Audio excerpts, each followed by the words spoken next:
Justus. Oh, okay. My other partner, the MD, is Judy.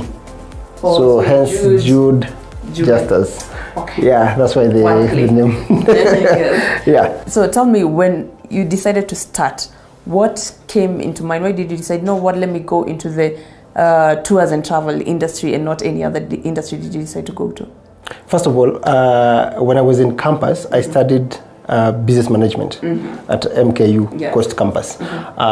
So after that, during my time in school, I had a mzee in the village who was a friend of mine. He used to work as a manager at a Mianji farm. So that time he came and told me, just as can you take me to Diani? I used to live in Mombasa. Yes. So we went with him to Diani. We walked around. He showed me some few restaurants. That was the first time to taste coffee, real coffee, not e-coffee. Wow. Yeah, real coffee. The coffee. Yeah. So he gave me the espresso. I was so surprised, and it was very small. I was like, okay, this is a life. So I was hooked kidogo. Then I used to be a Boda by that time. So the gentleman told me, the Mzungu came. There's a Mzungu who used to supply cheese and all that to the same restaurants we had gone. So I asked him, how much do you spend on this? He told me, we spend like 2,000 shillings. Oh. So I told him, what if I did this from Nyali to Diani at 500 shillings? He said, that's a brilliant thing we're cutting. I said, okay. Yeah, I was like, okay, let's do it. So he talked to the guy, and I realized it was a bit cheap on the other side. I was getting, obviously when you're entering, it's exciting, but I realized it was not cost effective. So we spoke with him, and when I went to the job, now we went up to 1,000 shillings. Yes. So I would go to campus, I would go to the job in the morning and come back to the campus at around 5. I used to be a part-time student in the evening, around 5. So after that, we graduated in 2014. I cleared my classes in 2013, so we graduated in 2014. My brother worked in the Boda. He works in the government, so he saw a company passing by, a hotel with a car branded there. So he asked them, my brother is cleared campus. Can you get him a job? Yeah. Fortunately or unfortunately, somebody had already resigned as a manager somewhere. The hotel where the guys were. So they told me, bring me papers. So I took papers to Diani. So the lady told me, just as we're going to call you. So it was around, we graduated in July 25th. That is in August now. It's a month later. In August, the lady now calls me again and says, take your papers to so-and-so in Mombasa town now, because I used to live in Likoni. So I took the papers. I went, and I am talkative, so we talked to the guy, we talked. Then he tells me, your interview is done. I was like, come on. But you're just having a conversation with the interview is done. I'm wondering, how? I did not prepare for an interview. How can you tell me that the interview is done? I have messed, how you guy, I've messed. And the interview you were doing is not about tours, it was about business management in this restaurant. It was a hotel, a whole hotel in Wasemara called Simbaurix. So I got an opportunity. He told me, we'll call you.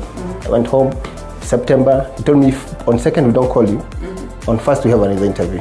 So if for 2nd we don't call you, just forget it. So on 7th, actually, they called me. The lady now calls me, where are you? We are waiting for you and you're not arriving. I was like, you have not even, seriously, nobody has even told me I got a job. How can you tell me I got a job, you are waiting for me in Nairobi?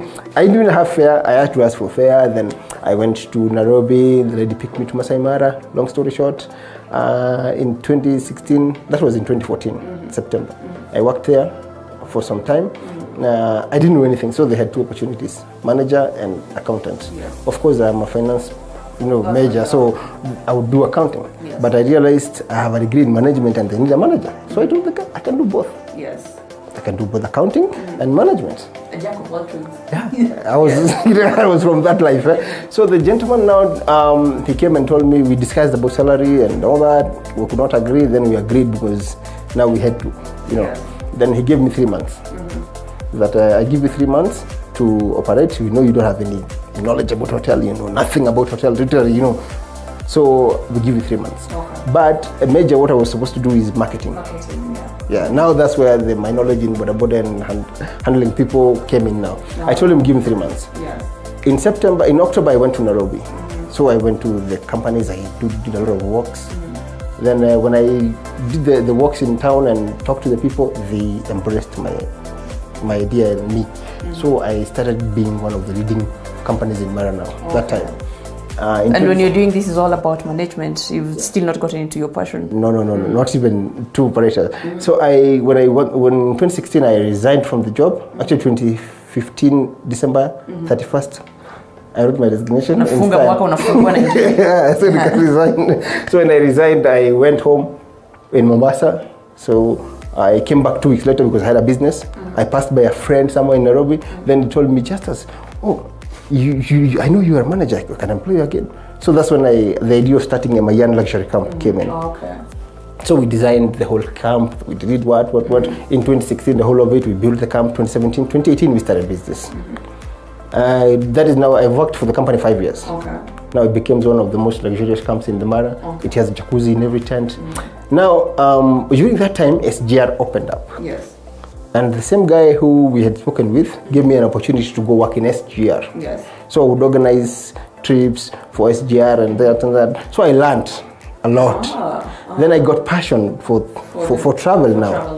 And I was like, hey, traveling is good. Yes, I enjoy being a manager, of course, because I was even made the organizing secretary for Masai Mara Managers Forum. But I decided now I need to change things. I need to do something for myself. Yes. Because initially I was in campus, I was lying to myself that I would only be employed for 3 years. You know how we all do it, eh? 7 years down the line, I'm still working. I'm like, no. Now it has to stop. So during COVID came, I was not laid off. I will not lie. Yeah. I was given 10% of my salary. 10%? Yeah, let me say 10%. Because I used to be paid on commission basis and also a retainer. So 10% would be around 24 Gs at that time. That was when Uhuru said that people are going to be, they're not going to pay taxes up to 24,000. So I paid 24,000 for the rest of 2020. 2021, I started getting bored about the job. And I was like, no, I need to do something. And Jude now was expectant. I needed to make different changes for my life now. Yes. I needed to, initially my company was a different name. But now when the lady came in, now she changed it. Actually, she had the name. Then I asked her, what do you want to do for yourself? Then she said, she had a business proposal. I said, okay, we can effect it. Yeah, so now it was born. We registered the company. Then now in 2021, when I resigned, I came home, I relaxed. Up to around July, that's when now we tried to open the office. I came in Limuru, because we're in Limuru, yes, in Limuru. As a consultant. A gentleman wanted to start a hotel in Limuru, so he consulted. Actually, I was doing consultancy for him. So after the consultancy ended in 4 months, I was like, I don't want to leave Limuru. But when you decided to resign from your job so that you can start Judeju, you were paying 10%. Is it No, I was not paying 10. I was not being paid 10%. 10% ended in July. In July. July business picked up. You know that time was lockdown. Yes. You remember the time of lockdown? Yes. There was lockdown. So lockdown was lifted. I went back to Masai Mara because I came to Nairobi to prepare for the company starting. Then salary came back. So I was being paid very well. I don't lie. You did have finances to start Jude, the Judeju venture. Okay, not really much, because you see as well when you have somebody expectant and when you resign from it. I didn't resign because I wanted to. It's just that something happened and I was like, no. We had a difference of 1, 2, 3 things, which was not, to me was major, but to them it was not major. And you see I was already tired. Yes. And I was busy in my mind. So I decided to just move on. Okay. Yeah. So with Judeju Ventures, it somehow peaked during the COVID period. And this time people were mostly at home. Yeah. Why did you decide, you know what, this is the time that people are locked up, but let me start this business, let me go with this front? In 2021, what happens, COVID came, there was a lockdown in 2020, is it 2021 March or April, there was a lockdown. So I didn't start then. But July, then that's when we started the office. I said, oh, Masai Mara, it's peak season. Peak season is when there's wildebeest migration. So when the wildebeest are migrating, so I decided maybe I can effect my job. We can try to have the business run. So we got some few businesses, 1, 2, 3, 1, 2, 3. It was sustainable but not much. So everything takes time to grow. Yes. So for me, that's how it started. Yeah. So when you were starting this, remember you do not have a background of tours and travel or maybe tourism in school. You did business management. Did that hinder you to start Judeju? You're like, I'm getting stuck, but I need to move on. Okay, there is something people call kimenyuarote. I was going to use that, but most people thought that I was kimenyuarote. And when I get an opportunity somewhere, I really try to gather everything from that. So when I got an opportunity from the other company to open for them an office to do 1, 2, 3, I literally took my time to learn everything. Like I packed everything in my mind. So I had some ideas. And I knew what I don't want and what I want. And I've been a hotel manager, actually a general manager, doing marketing. So I had the whole thing figured out. I knew how to talk to clients. I knew which clients we want, how to better it. Wow. Well, for Justus, he already knew what exactly he wanted before he started Judeju Ventures. But has it been sustainable up till now for him to be able to do other things as well? We get the answers to this and more after the break.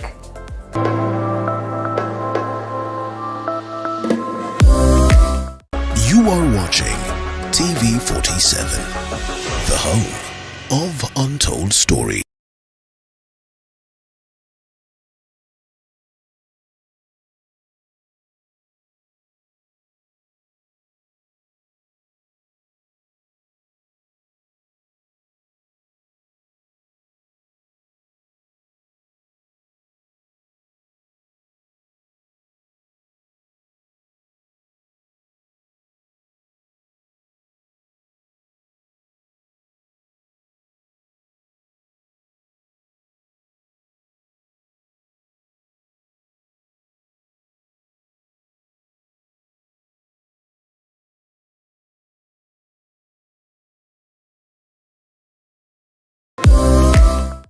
Welcome back for those who missed the first part. My name is Violet Njaki, and today I'm talking to Justus of Judeju Ventures. Quite the wordplay there with the name, which is actually quite great. So Justus, you were telling me how you transitioned from being a Boda rider, a student, a general manager, to now starting Judeju Ventures. But even starting a business is not easy even in Kenya. Let's say just Kenya alone.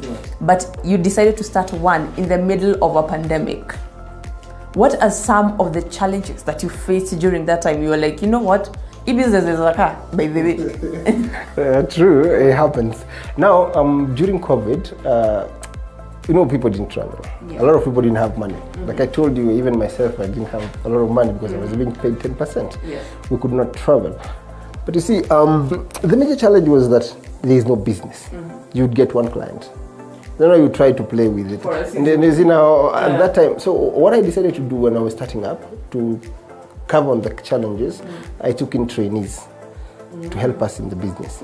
Because I didn't want somebody who knows what has been out there. I wanted somebody who I can train and mold to be to represent us now, to carry my vision.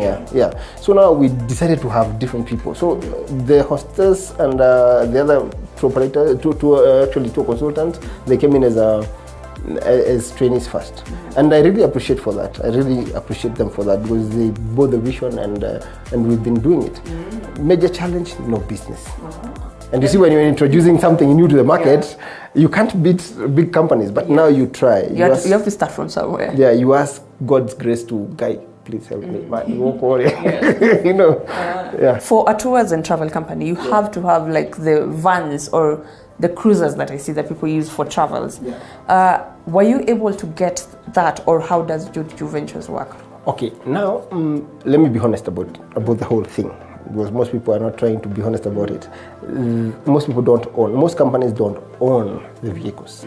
They hire the vehicles. Like me, because I was a manager, I would get contacts from the drivers, who most of them are the owners of the vehicle. So, and I was getting tour operators to supply me business and all that. So the contacts for the tour operators, they helped me a lot. Because I would talk to the tour operators themselves. I call him, hey brother, where do you get your vehicle? If I want to go maybe to Turkey, how can you help me? I have a client who want to go. So I would actually connect with them to help me on where I'm stuck. So vehicles, you don't need to have a vehicle. You can hire the vehicle. It's actually cheaper when you hire the vehicle than when you own a vehicle. But does this cost you much? Like around how much does it cost you to hire one? Let me be frank with you about if you do a safari or anything, actually let's say 60% it's the vehicle cost. So even as we say that the price of hiring a car is a bit on the higher side, how much does Judeju Ventures charge? And do you consider these factors of like the vehicle when you're putting up your clients' charges? How much do you charge? Like, what are your ranges? Okay, now for us, we don't deal majorly on transport. We deal on safari experiences and let's say other hotels. You can drive yourself probably, but hiring vehicles, we don't really do that much. We hire them for our use. But if you need a vehicle, we can help you with it. Yes. Like I was telling you, a van goes from 12,000 to 15,000. 15,000, yeah. Then cruiser from the same 18 to 20,000. That is during normal season. Yes. That is usually low season and mid season. So when we are costing your package, we have to factor that in. So we don't ask you for the vehicle. The vehicle is on us. Oh, it's on you. So let's say our lowest package for Masai Mara is 14,000 shillings. That's a day? No, for 3 days, 2 nights. Okay. It's not expensive and it's not cheap. Most people can afford it. It's 14,000. So 14,000, and the beauty about the 14,000, it has a lot of inclusions. You see, like for us, we have the VIP reception. Yes. Do you take alcoholic drinks or non-alcoholic? Or you don't want to disclose? Okay. It's okay. You don't have to. Whatever drink you want, we have a bubbly. A bubbly is a champagne, not really champagne. It's sparkling wine. Yeah. We give you the best grade. So we have the VIP reception for you. On the way to the safari, we give you, if you're 2 of you, you take the whole bottle, but 1 bottle is meant for 6 people. Champagne, you take a lot of photos, with champagne, and we have hostess services during the reception. We have the lady looking nice and all flyer for you, and we give you eco-friendly gifts, because you see, like I told you, I knew what I wanted to do. So we wanted to do something about sustainability. You see, the world is going green. We have to do something about the world. We have to do something about the ecosystem. So we give the eco-friendly. If you have a birthday, we celebrate your birthday as well. So we give you a cake, we sing for you, depending on you. But some people don't like, others don't like taking the wine there, so they want to carry it. So we allow them. It's a private thing. It's a VIP reception. And the two nights. So let me give you about the package. You pay the 14,000. Yes. You pick you from Nairobi. That is on joining transport. It means if you are like 5 people, you're going the same. Not necessarily know each other. Yes. You and your person, them and their person, me and my person. We meet in the same car, going to the same direction, not necessarily the same hotel, but maybe close by hotels. That's called joining, so that we lower the cost. They lower the cost. Yeah, it lowers the cost, because if you divide 18,000 divided by 3, it's 6,000. It's cheaper than paying 18. You see now the logic. So that's how we do it. So when you go to Masai Mara, you stay the first night, full board accommodation. Yes. Food, that is breakfast, lunch, and dinner. Yeah. You arrive during lunch, you take lunch, you take dinner. But in the evening, you go for game drive. The next day, after sleeping, you take breakfast and packed lunch. You go to the park. The whole day game drive. Now you have a whole, You're giving a whole package, basically. Yeah. Then in the next, you come back for dinner. The next day, you can either go to a Maasai village, you can go back to the park. You decide. Then you come back to Nairobi. The 14,000 ends there. Oh, that's interesting, actually. You will say that 14,000 can get you such. But even when you're running a business, you keep in mind that you're not the only tours and travel company around. How do you market yourself so that you can stay on top? First of all, I would say, okay, I'm not the only tour operator, but I'm the only tour operator with a difference. Yeah, with a difference. Actually, difference to the client, giving you value for money, because other people are still charging you 14,000. Yes. But you see, from you are getting a whole experience. So we major on giving experiences rather than just selling your package. Oh, your main part is experience. Yeah, we want you to enjoy the trip. We don't just want to get your money. Yeah. Of course, you see, the eco-friendly, they cost money. The hostess, they cost money. Everything costs money. Costs money, But we don't really focus on getting the money. So we say, tubaki na kidogo, which will actually help us get bigger, And we're not planning it in the future, we're going to increase our rates or something. Like I told you, it's all about giving you an experience. Yes. It's not about the money really, but we get the money anyway. Even for the long that you've been in business, since COVID time up until now, has running this business been able to give you, or rather to open more borders for you, like the profits, or has it given you losses, or where do you stand when it says that Judeju is something that I'm comfortable running? Okay, I will not talk about losses or profit. I will just say it's been sustainable. How? Because you can the whole month without business. Yes. But last month you had it's on business. So it's you to plan your finances. It's you to plan your finances, because currently I'm depending on the job. Yes. I have people who are depending on the same job. Yes. So we have to find ways to pay, to pay them, because just we have to pay them salaries. Yes. Sometimes you get late, sometimes it comes early. Now it depends on all those challenges that to be factored. It's a big challenge, but I would not say I would quit on it, because you see, when you have a vision, it doesn't pick the same day. Yes. You have to be patient about it. It's not been making losses, neither has it been profitable, but it's been sustainable. Yeah. We are able to pay some few bills here and there. For running such a company, you have to deal with different clients on a daily. What has it taught you just as a person, or rather as an entrepreneur and a businessman? What has this experience taught you? Whoa, it's humbling, let me say that. Let me tell you, most people, they do this. They have a lot of inquiries. Like you can get 10 inquiries in a day. I want to go to Mombasa, I want to go to this. We have these people, we are 10. Then, surprisingly enough, the day of travel, nobody's talking to you. Wow. Yeah. Okay. They even make you look for flights and all that, then they don't nobody comes up. They don't even pay. You text them fast, just a reminder, they don't reply, they will take you, like, goodness. Like just the weekend, the past weekend, we had similar instance where somebody had booked, it's really pressuring me, I need a good offer, this is my budget, then you do it. You even beg other people, please do, extend for me this, please lower for me. Then you give them what they wanted. Yeah. Then, so that's a big, that's a big humbling experience. Yeah. Then you get, at first you get annoyed. Why are they doing this to me? Then secondly, you come and realize, oh, it's part of the game, man.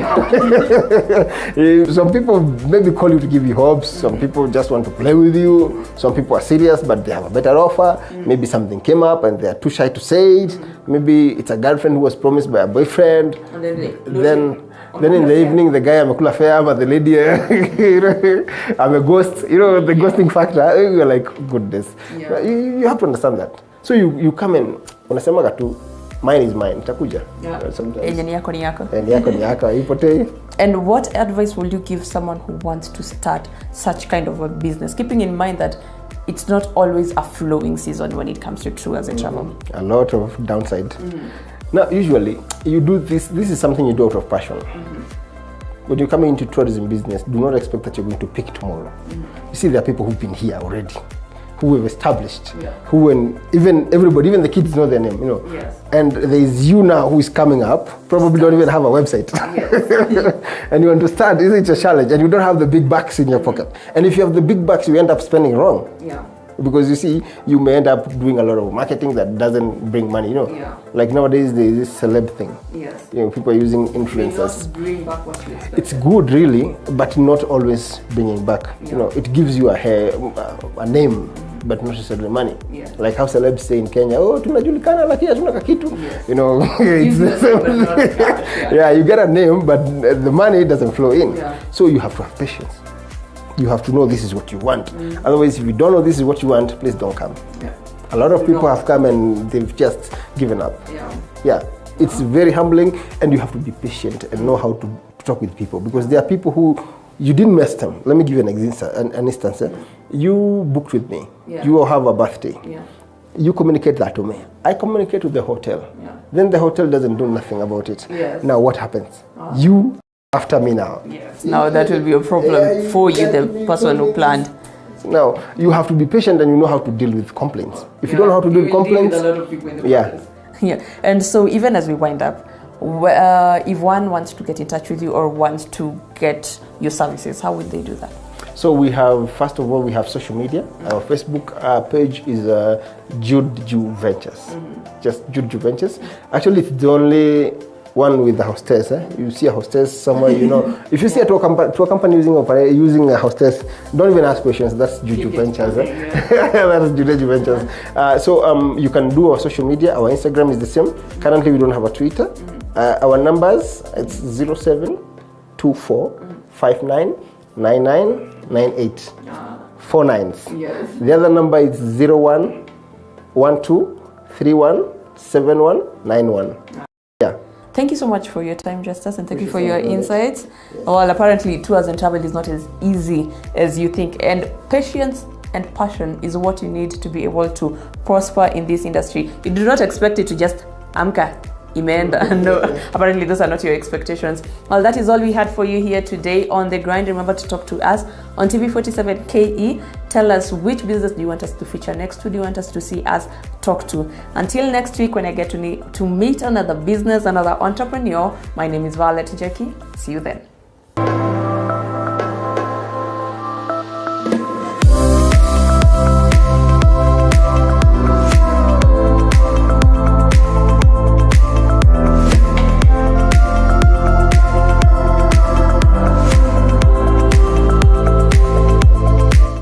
We value your feedback. If you would like to send questions, comments, or suggestions for your favorite TV47 shows, call us on telephone number